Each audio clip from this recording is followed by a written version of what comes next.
Saudara-saudari yang terkasih, marilah kita hening sejenak untuk menyampaikan atau mempersiapkan batin kita untuk memulai katekes ini dengan baik. Sebelum kita mulainya, marilah kita mengawalinya dengan lagu pembuka. Ave, Ave Maria, Ave, Ave Maria,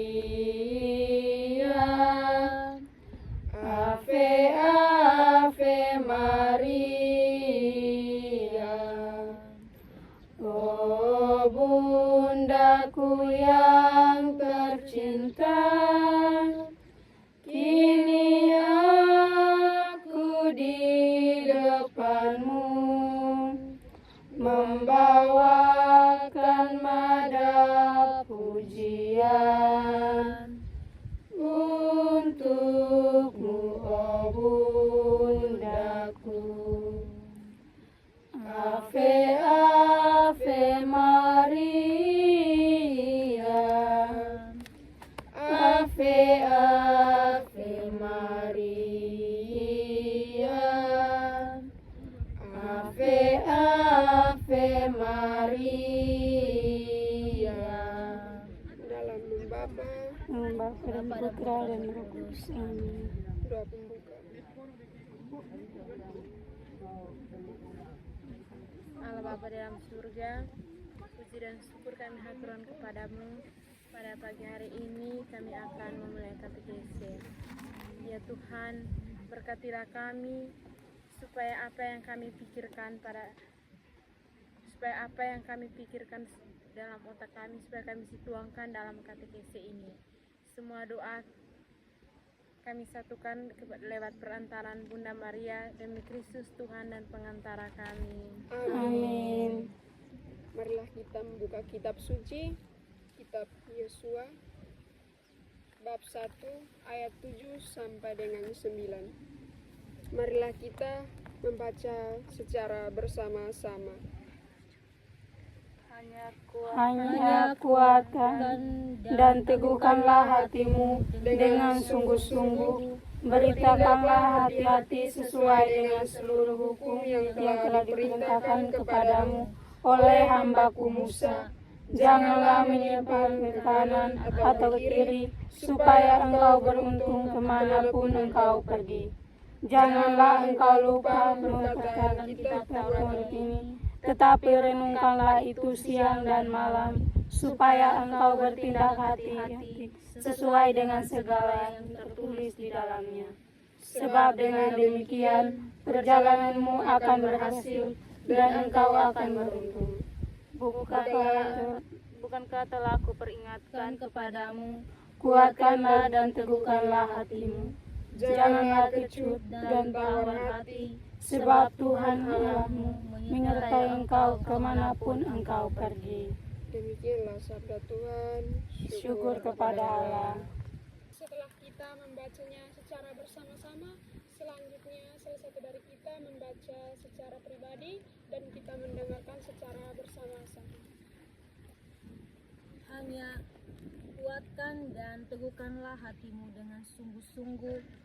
Bertindaklah hati-hati sesuai dengan seluruh hukum yang telah diperintahkan kepadamu oleh hambaku Musa. Janganlah menyimpang ke kanan atau ke kiri, supaya engkau beruntung kemanapun engkau pergi. Janganlah engkau lupa memperkatakan kitab Taurat ini, tetapi renungkanlah itu siang dan malam, supaya engkau bertindak hati-hati sesuai dengan segala yang tertulis di dalamnya. Sebab dengan demikian perjalananmu akan berhasil dan engkau akan beruntung. Bukankah telah kuperintahkan kepadamu, kuatkan dan teguhkanlah hatimu, janganlah kecut dan tawar hati, sebab Tuhan Allahmu menyertai engkau kemanapun engkau pergi. Demikianlah sabda Tuhan. Syukur kepada Allah. Setelah kita membaca dan merenungkan sabda Tuhan, marilah kita masing-masing mencari atau menemukan ayat yang terkesan dan menarik. Masing-masing membaca dalam hati. Dipersilahkan untuk melihat ayat yang sudah dibaca. Silahkan.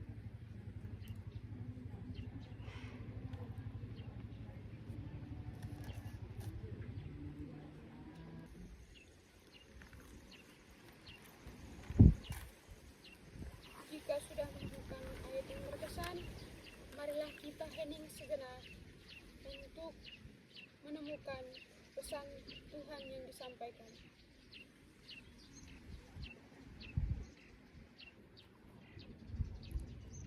Baik, dari saya ayat yang terkesan bab 1 ayat 9. Bukankah telah kuperintahkan kepadamu, kuatkan dan teguhkanlah hatimu, janganlah kecut dan tawar hati, sebab Tuhan Allahmu menyertai engkau kemanapun engkau pergi.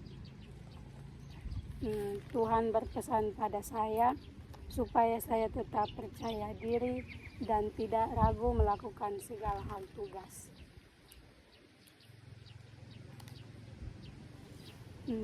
Di sini saya menceritakan pengalaman saya sesudah masuk kuliah. Saya sering merasa takut atau ragu ketika menghadapi tugas yang dikasih oleh dosen. Tugas ini praktek, mungkin praktek ngomong di depan atau apa, saya masih ragu karena saya takut bahwa pribadi saya itu belum baik. Tetapi saya pada waktu itu saya maju ke depan, saya harus merasa bangga karena saya maju ke depan, bagaimana cara harus menyiapkan diri saya untuk menyampaikan apa yang harus saya sampaikan, dan begitu teman-teman harus menilai pribadi saya. Tetapi melalui firman ini saya diingatkan untuk lebih percaya kepada Tuhan dan tetap semangat menjalani semuanya yang saya alami di kampus ini, supaya saya tetap bisa percaya diri. Baik, mungkin dari pengalaman saya itu saja. Terima kasih. Yang saya petik dari cerita teman kita bahwa sebelum dia masuk di kampus ini, dia memiliki ketakutan tersendiri dalam dirinya. Terus bagaimana dia mengatasi ketakutan dalam dirinya? Meskipun begitu, namun dia terus berusaha untuk menguatkan dirinya agar lebih baik. Selanjutnya,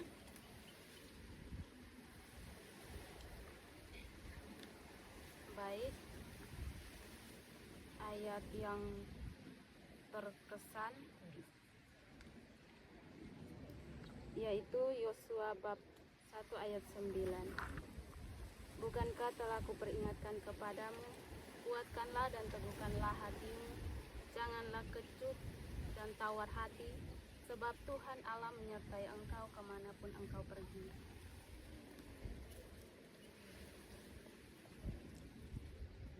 Ayat yang sangat menyentuh ini, melalui firman Tuhan, Tuhan berbicara langsung kepada saya untuk tetap kuat dalam menjalankan kehidupan sehari-hari.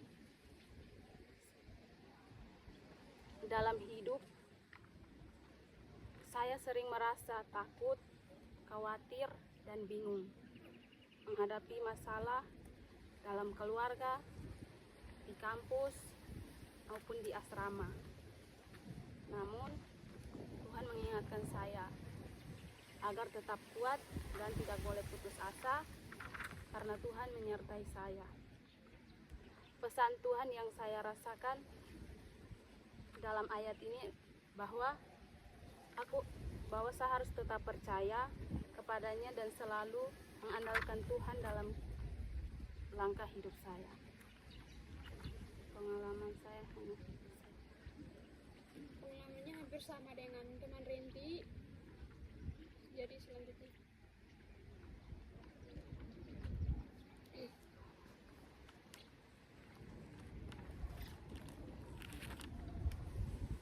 Baik, dari saya Yosua bab 1 ayat ayat 8. Janganlah engkau lupa perkataan kitab Taurat ini, tetapi renungkanlah itu siang dan malam, supaya engkau bertindak hati-hati sesuai dengan segala yang tertulis di dalamnya. Sebab dengan demikian perjalananmu akan berhasil dan engkau akan beruntung. Pesan Tuhan kepada saya,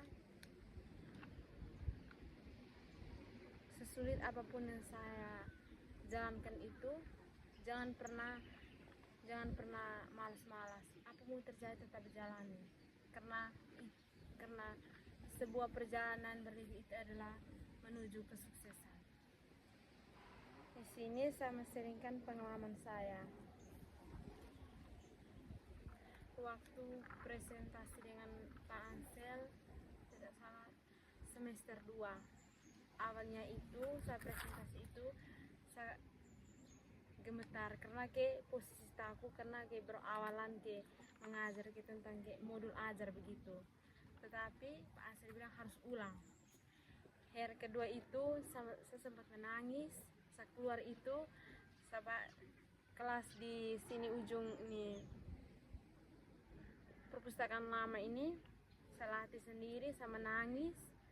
Habis itu saya baca ulang, masuk di sana. Pak Ansel bilang ini, kalau mau maju sudah presentasi. Dengan nekat saya berjuang, walaupun tidak terlalu sempurna, tetapi nilai saya juga lumayan, karena itu nilai UAS. Dari sini saya belajar sesulit apapun yang dari sini saya belajar, karena tantangan itu bukan berarti halangan untuk terbatas, tetapi itu adalah pembuka menjadi jalan kesuksesan. Sekian dari saya. Artinya biarpun dia jatuh, dia tetap bangkit lagi, berusaha terus sampai akhirnya dia berhasil melewati masalah yang sudah menghambat masa depannya.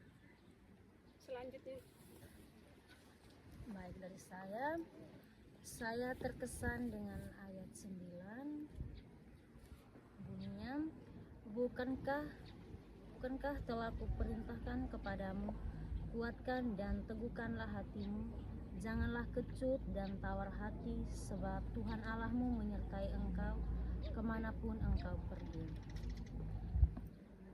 Ini pesan Tuhan kepada saya tetap kuat dan berani dalam menghadapi tantangan. Baik, pengalaman saya di mana awal masuk kuliah itu saya rasa sangat beban. Mengapa beban? Karena saya takut di sabu pikiran itu, ini kuliah ini bagaimana ya? Udah tahu sampai sana mau buat bagaimana. Pokoknya hanya rasa takut. Tapi perlahan-lahan ternyata masuk sampai sini, kuliah itu ternyata biasa saja, seperti kayak kita di SMA begitu. Mulai dari situ itu kayak saat kita di dalam kelas suruh kita untuk kayak bicara itu kayak masih gugup, kadang juga gemetar di dalam otak ini kalau saya omong salah bagaimana. Tapi mulai situ kita mulai belajar perlahan-lahan untuk menghilangkan rasa gugup dan ketakutan itu. Sekian, terima kasih. artinya meskipun jalan yang kau pilih itu kau merasa sulit, namun kau tetap percaya dan terus berusaha untuk meraih cita-cita, meskipun di dalam hati kau merasa takut apakah jalan yang kau pilih itu akan berhasil atau tidak. Itu cukup baik. Dan dari saya sendiri, saya memilih ayat janganlah engkau lupa memperkatakan kitab Taurat,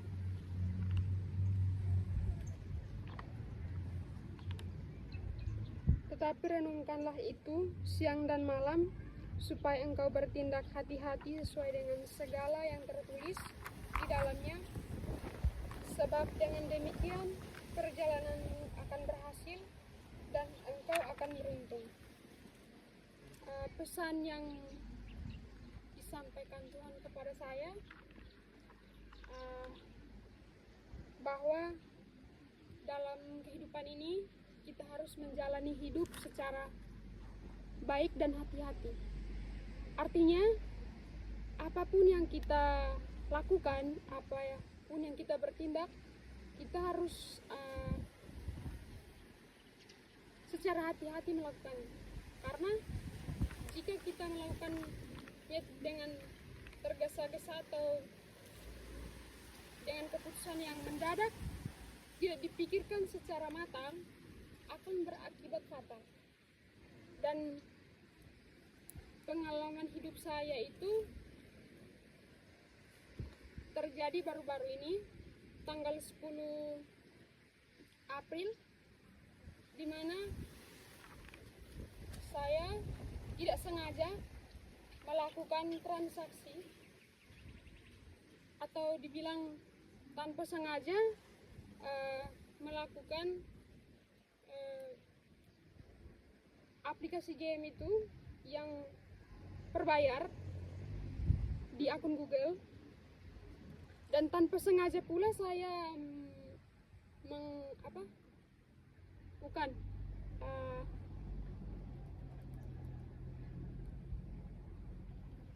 tanpa sengaja melakukan transaksi di mana akun Dana saya tersambung otomatis dengan akun Google saya. Jadi pada saat itu baru-baru tanggal 10 Juni mama saya kirim uang 500.000, dan tepat pukul 10 malam tanpa saya sadari dan buka aplikasi Dana, ternyata paginya saya lihat, cek kembali Dana saya, ternyata sudah berkurang. Uang saya yang 500.000 di dalam akun Dana saya langsung otomatis melakukan transaksi. Dari situ saya panik. Pas hari Seninnya kita kuliah dengan Romo Pak Wilko, waktu itu saya cek kembali di Dana, ternyata sudah tidak ada. Disitulah saya panik, muka sampai pucat, dan saya tidak konsentrasi. Saya tidak tahu Pak Wilko omong apa, yang disampaikan saya tidak tahu lagi karena pikiran saya kosong. Tetapi saya mulai ikhlas. Mungkin itu kesialan saya, dan itu bentuk ketidakhati-hatian saya dalam menggunakan dana digital. Jadi uangnya terbuang sia-sia. Dari situ saya merasa bersalah terhadap orang tua saya, karena mereka sudah berjuang mati-matian untuk mendapatkan uang tersebut, namun saya gagal dalam hal. Seiring berjalannya waktu saya mulai ikhlas, namun saya berharap kejadian begini tidak akan terulang lagi. Saya mulai jujur terhadap keluarga saya, meskipun mama saya yang kirim uang, saya tidak jujur karena saya takut. Dan kakak saya menyetujui itu, dan kakak saya bilang cukup kasih tahu kakak. Dari situ kakak saya mengganti uang yang 500 yang hangus itu dengan 500 yang baru, dan saya gunakan sampai saat ini, makan kebutuhan kehidupan saya di sini dan sampai sekarang. Dari situ saya mengajak kita semua bahwa bijaklah dalam mengelola akun atau dana di era digital ini. Jangan sampai terburu-buru dan ujung-ujungnya menyesal seperti saya. Sekian. Langkah selanjutnya kita akan melakukan aksi nyata, di mana kita akan kerja sesuai dengan kegiatan yang akan kita pilih. Menurut teman-teman, apa yang akan kita kerjakan?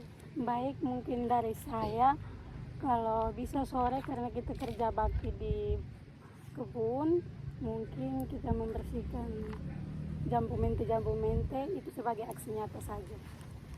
Sekian. Setuju? Setuju. Karena kita sudah sepakat, maka sebentar sore semuanya harus hadir. Selanjutnya, baik kita sudah sepakat untuk kerja pagi sore nanti, maka dari situ saya harapkan untuk kesediaan kita sore nanti.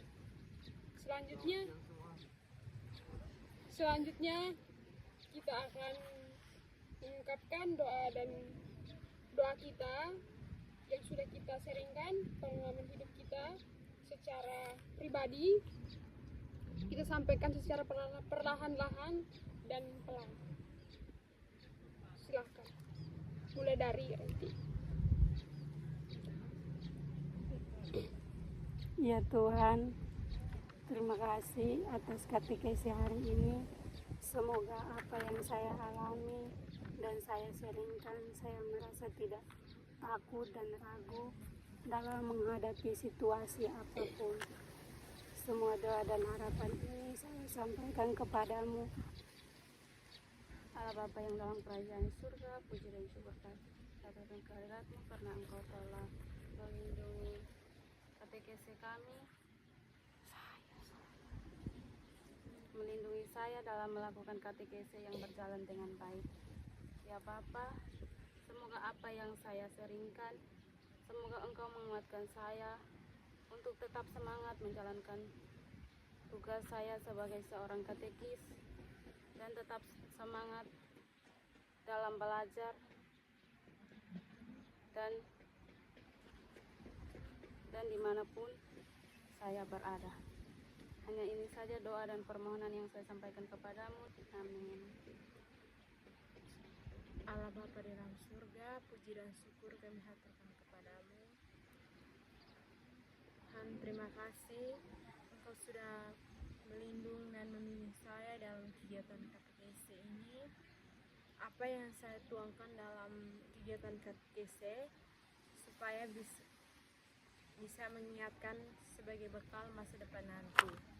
Tuhan, berkatilah saya, bimbinglah dan ubahkanlah ini pikiran saya supaya menjadi seorang katekis yang terbaik, mewartakan Injil di tengah masyarakat. Semua doa ini kami satukan kepada perantaran Bunda Maria.